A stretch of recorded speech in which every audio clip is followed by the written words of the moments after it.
qof halwaana igu kabay waqtigii aan soo maray wax siin kaliya maahay qof xitaa wanaag iyo walaalnimo isiiyo waligay ku jari maayo. أعوذ بالله السميع العليم من الشيطان الرجيم. بسم الله الرحمن الرحيم. السلام عليكم ورحمة الله وبركاته. ولا لا قالقة كحرن جنال كيك مناس جنال ميلو البادوم كجوكتان إذا يقول عاف ما تقتان رجينا فضنا دانو عصوبة هاي جنال سبسكرايب نوصار سيدو كلنا موقعك لايك نوصار فيديو جانا دي أودد أصحاب تاذا نوغو شير قري وحي رايقا جانا قيبت كومنتيقا نوغو ريب ولا لا عصبي ولا لي هوري لجوج جد لمانتين وحايدين لي هاي قعم فورن هاي قلب السافية ويدين جعل كسو دواذا مر والبو ومركا لي مقال كلو عصب قصة عصب حتى قصة سيدا أتيت الكيدا كأركيسان واي قصة سيدا أتيت الكيدا كأركيسان ومانا ربعينا إذن كهردعو مركي إذن كآدم يستنبل إذن كوحا أكو قيميسان يساو أركتين قيبتكم انتقان وغريبا inta qisdeen u guda galin marka hore aan ku sallino nabigeena Muhammad alayhi salatu wassalaam. Allahumma salli wa sallim wa barik ala sayyidina Muhammadin sallallahu alayhi wasallam. Qisadeena maanta gabadha ay ku socoto waxa rabaa inaan magac uga dhigo Asma. Asma waxay ku dhalatay ku soo barbaartay Soomaaliya magaalada Muqdisho. Waxay ku soo baratay ilaa heer dugsi sare jaamacad ay gashay way soo dhameysatay gabar waxay noqotay shaqaysanayso waxayna ka shaqaynaysay mid ka mid ah farmashiyaasha ku yaal magaalada Muqdisho. Asma waxay ahayd gabar dadka oo dhan aad u jecel yihiin haddii ahaan lahayd dariska haddii ahaan lahayd asxaabteedii ay wax isla soo barteen haddii ahaan lahayd asxaabta ay wada shaqeeyaan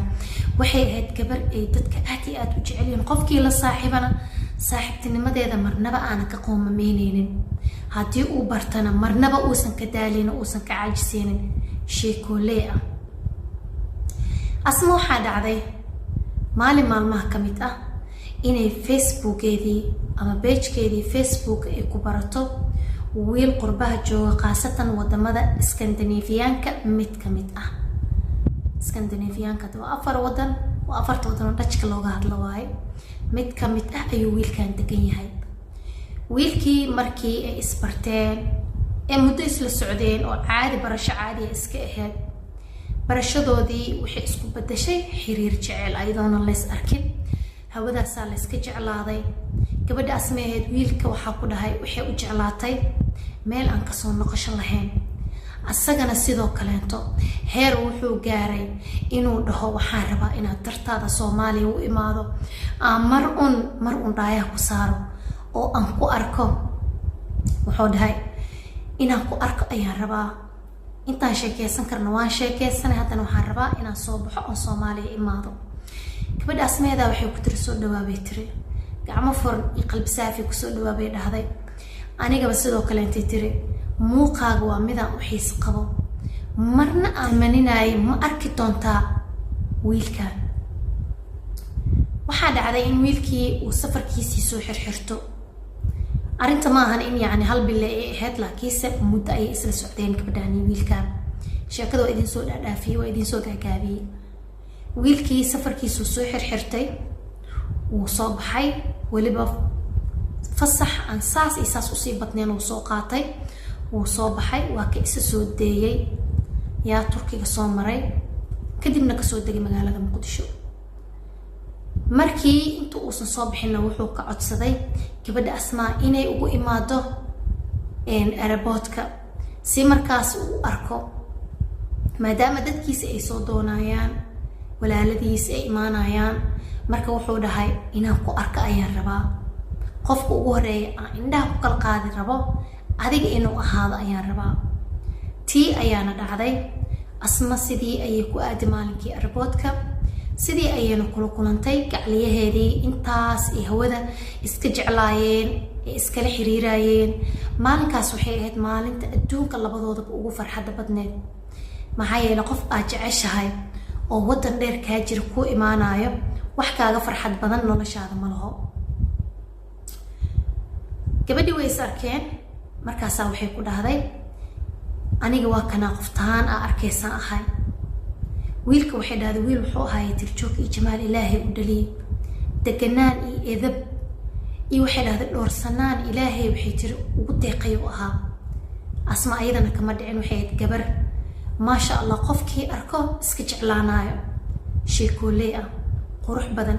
degan aan lagu caajisaynin hadda labada dhanba waxaa ku dhahay maasha allah waa la iska helay markaasaa waxay ku dhahday walaalo maadaama intaas ku maqnayd qurbaha waalidkaagana ay kuu xiiso qabaan ani aad xiisaheena gadaal noogu dhig waalidkaaga raac waqti iska soo qaado 3 ilaa 4 maalin inkastoo ay dhibkayga tahay dhahday haddana waa ku qasbanay tiri inaad dulqaato waalidkaaga markii intaas soo maalmood jaanis soo siiso kadibna ani adiga toos ayaan wada kulmeynaa sidii ayaana meel hadalkii loo wada dhigay wiilkii wuxuu ahaa wiil baawuro cadcad lagu soo doonay wiilkan wiil baawuro cadcad lagu soo doonay famil maasha allah oo dhaqaale haysto ka dhashtay wiilka waxaa loo waday sida aroos la galbinayo kaleento gabadhii gurigeeda soo aad bajaajkeeda soo qaad asma ahayd asagiina waa kaasa gurigoodii loo waday familkoodii wateen markii gurigeedii ku soo laabatay kadib arintan marka waxaa la ogeyd gabar ayad walaasheed ee u sheegtay waxa dhacaayo wiilka ay jeceshahay inuu maanta soo degaayo inay kulmaayaan waxa soo dhan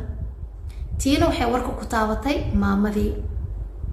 kadib markii asma guriga ku soo noqotay maamadii ayaa waxay bilowday inay gabadheedii ay dhahdo gabaray joogay tiri hadda ayuu dhulka kula siman yahay dhalinyaradan qurba joogta ee qurbaha ka imaadaan gabdhaha way ku ciyaaraan qaar inta guursadaan iskaga tagaan oo dayacaan qaar inta muuqaale iyo waxyaabo xun ka duubaan ee isugu jiraan ee gabaray joog ninkan intaa is dhahdo waa nin fiican yuusan ka caqli badinino yaana jambal lagu tuurin adiga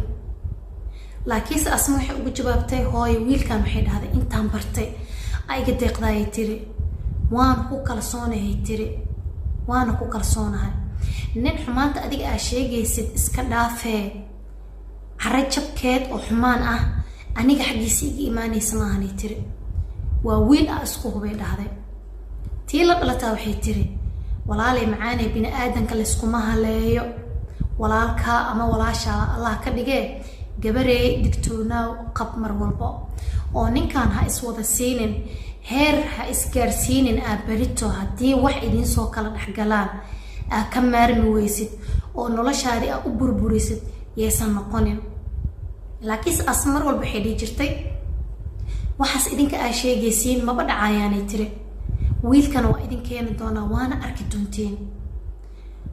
waxay maalmihiiba iskuraan oo waqtigii socdo waxaa dhacday marka wiilkii inuu 4 maalmood uu joogo magaalada Muqdisho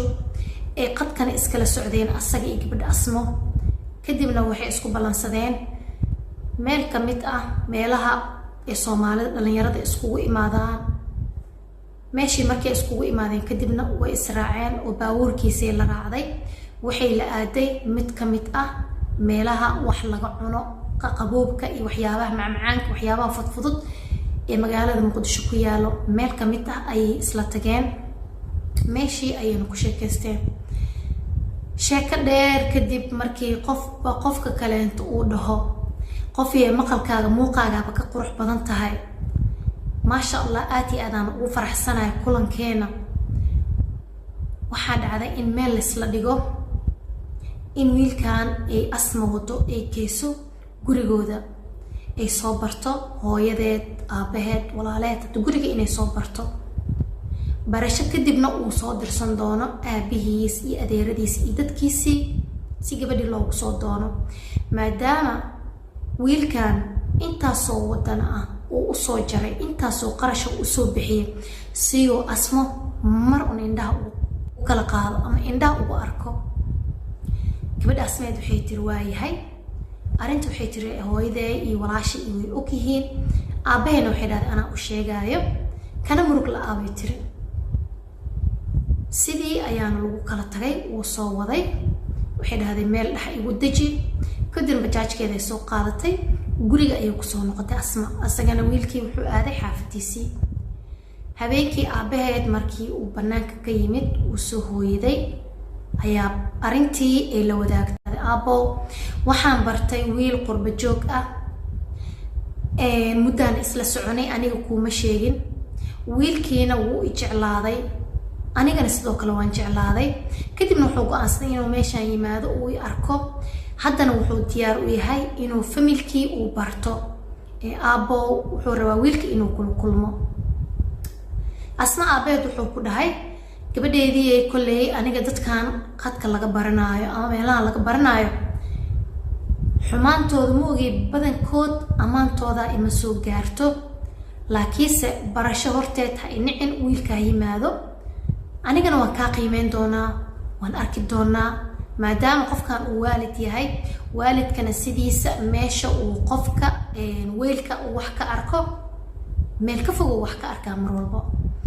gabadhii aabaheed waxay ku kala seexdeen in wiilkii guriga la keeno waxayna dhahday waan u sheegaa maalin jimco ayuuna imaan doonaa sidii ayay gacalyaheedii ayadan ugu sheegtay oo waxay dhahday jimcaha soo socdo guriga waa imaan kartaa waayahay tiri asagana waayuu ka dhahay maasha allah gurigii waxaa ku dhahay asmo dikoorkii iyo maxay ahayd alaabihii iyo wixii markaas yaalay ayay isku dayday inay wada bedesho gurigii way qurxisay maadaama hadda wiil laandheeraha uu soo socdo oo haddana qurbo ka yimid waxay isdhahdaa daboorkaya iska jaf guriga maasha allah way qurxisay guri qurux badan ay ka dhigtay salaadii jimco kadib markii laga soo baxay gurigii oo yimid wiilkii waa la qaqadeeyay waa la baashaalay waqti ay siisay ay isla qaataan aabaheed iyo wiilkii hadda arrimihiisa uga sheekay wuxuu dhahay adeero aniga waxaan qof qurbaas joogo qof wax soo bartayna waa ahoo yiri oo jaamici ah shaqana wuxuu yiri waan leeyahay oo waan shaqeeyaa sidoo kale wuxuu yiri qof markaas wadanka uu degan yahay baasaboor weyn ka haysta ayaan ahay wuxuu dhahay familkeygana intay degan yihiin hooyaday aabahay walaalahay dadkeygii oo dhanna muqdisho ayay degan yihiin waxaana ahoo yiri yaraanka familka waxaa ahoo yiri wiil ay dadkiisana aad u jecel yihiin anigana sidoo kale dadkeyga wuxuu dhahay aad u jeclahay wayna og yihiin sababta aan aniga hadda muqdisho u imaaday inay tahay gabadhaada oo reerkeyga way la socdaan marka adeer macaanow gabadhaada rabaa barasho inta hadda maanta iga arkaysa waaye wax xumaan haddii aa ii aragtay ama xumaan aa igu aragtayna waxaan rabaa inaan si markaas run ah aa iigu sheegto haddii aan ahaynaya qof ku qanciyo oo ku qalma gabadhaadana he waa kaasa adaa jawaabkaa sugaa asna aabeed wuxuu ugu jawaaba wiilkii wuxuu dhahay kolley maanta ciladaasaan leedahay anigu kuma lihi oo dhahay nin aqyaaraa u eg tahay oo degan hadda wixii aan dhegta ka maqlaayay ee ahayd dhalinyarada qurbaha ku nool waxyaabihii aan ka maqlaayay adiga astaan ka mid ah xitaa ma lihid oo waxaa tahay wiil aqyaareed gabadheedina waa u qalantaa inaad guursato waa kaas reerkaagii soo dirso ha kuu soo doonaan waayuu dhahay wiilkii asaga oo faraxsan oo farxad maalinkaas meeluu iskala geeyo kasila ayaa soo baxay asmay isoo wada raaceen baabuurkiisa kusoo qaaday xoogaa way dhaweysay kadibna ayada bajaaja kusoo noqotay xaafadda wiilkii markuu gurigoodii tagay waalidkiisii ayuu asagana arrinta u sheegay wuxuu dhahay arrinta saasay u dhacday famil fiicanaana dhaleen gabadhaan asma ah marka waxaana rajeynaa in maxay too maalin maalmaha ka mid ah asma ah guriga ku casuuno asma wiilkii wuu soo wacay wuxuu dhahay adigana isbuuca soo socdo hadda maalin jimco le waa soomaaliya iska ogtihiin ay dadka badankooda firaaqa wada leeyihiin ee guryaha wada joogaan haddii waxbarasho ahaan lahayd haddii shaqo ahaan lahayd waa maalmaha kaliya ama maalinka kaliya ay dadka wada joogaan waayo markaasaa wuxuu dhahay maalinta jimcaha soo socoto waxaan rabaa inaan xaafadda imaado hooyadee iyo walaalahey ayaan ku baraa kadibna wuu kusoo doonanaynaa gabadhaas meeheed hadda fadhi ma u yaalo waay bukiyeeray tagtay waxaa ku dhahay maasha allah tabaaraka allah waa la soo qurxiyey ayadoo maasha allah walba isku qurux badneeda haddana waxaa laga soo dhigayaa gabaryaa biyo dahabsas loogu soo qudoo kaleeta laga soo dhigay qurux cilaan soo saaratay dhar waxaan ku dhahay maasha Allah dharka markaas ugu dambeeya ee soo xiratay kadibna gurigoodii gabadha Asma gurigoodii ayuu baabuurkiisii keenay kadibna uu ku soo waday baabuurkii ayaana lagu geeyay gurigii wiilkii Asma markii ay tagtay gabadha Asma markii ay tagtay wiilka gurigiisa waxaa loo soo dhaweeyay qaab boqortooyo loo soo dhaweeyo wiilkan waxay tiri waxaa dhaleen family fiicnaantooda iyo wanaagooda waxay tiri wax aan ku qiyaasama lahayn dhahday dad boqolkiiba boqol oo boqora ah dhaleen tiri ilaah boqoraheeg oo soo dhaweynta ixtiraamka dadnimada inta waxay tiri wax ka yaqaan marka saas u tagay dhahday gurigii maasha Allah guri aad iyo aad u weyn waxay dhahdayaa laba boos isku furan ee degan yihiin tir laba boos oo guri weyn waay ee degan yihiin dhahday yani familku waa famil aad iyo aad u weyn waay cid lacag la oo maasha Allah dhaqaalana way ka soo jeedaan gabadhu waxay tiri waa lay marti qaaday waxaan isdhahay tiri walaal Asmooy Muqdisho ma joogtid miyay tiri adiga qof yeema duwe ma dhex joogtaa mise waxa joogtaa tiri Muqdisho la joogtaa ay dhahday heerka yani gabadhan familka wiilka ay ka taagan yihiin waa gabadhu waxay tiri si qurux badan la soo dhaweeyay waxay dhahday markaas hadiye la soo siiyay dhahday kadibna waxay tiri waxa ku soo laabtay gurigeenii ayaan ku soo laabtay waxa ugu imiday tiri hooyadee iyo walaashay sugayaan kadibna isla markii buuq ayaaba leegu furay oo waxa lay dhahay ninka ma gurigiisa ugu tagtay ninka ma saan yeeshay markaas waxaan ku dhihi tiraa nin gurigiisa ma tagin guriga familkiisaan tagay waana la soo dhaweeyay hooyadee waxay ahayd tiri mid mar walba idhahayso ninkaas gabaray ka har ninkaas gabaray ka joog ha aaminin waxay tiri aabahay wiilka xumaan kuma arkan laakiin hooyadee mar walba waxay leedahay iska daa walaashii sidoo kale intana way ii xumeynaysaa wiilka haddaba waxyaabahaas oo dhan waxyaabaha kuga duugan marka waxaan rajeynayaa qaybta labaad inaan la socon doontaan haddaba muuqaalka yeeshay like tan saar videogana daawada asxaabtaadana ugu share garay haddaan ugu cusubtaan sidoo kale channel subscribe saar si video walba aan soo geliyo aad u aragto gambareelka furo gambareelka labada dhinac dhac ka siiya intaan qaybta ku xigta aan ku kulmi doono xeed ka sii tagaa assalaamu calaykum waraxmatullaahi wabarakaatu qof halwaana igu kabay waqtigii aan soo maray wax siin kaliya maahay qof xitaa wanaag iyo walaalnimo isiiyo weligay ku jari maayo ayaamihii i wiiqoo i weydaarshay qeyrka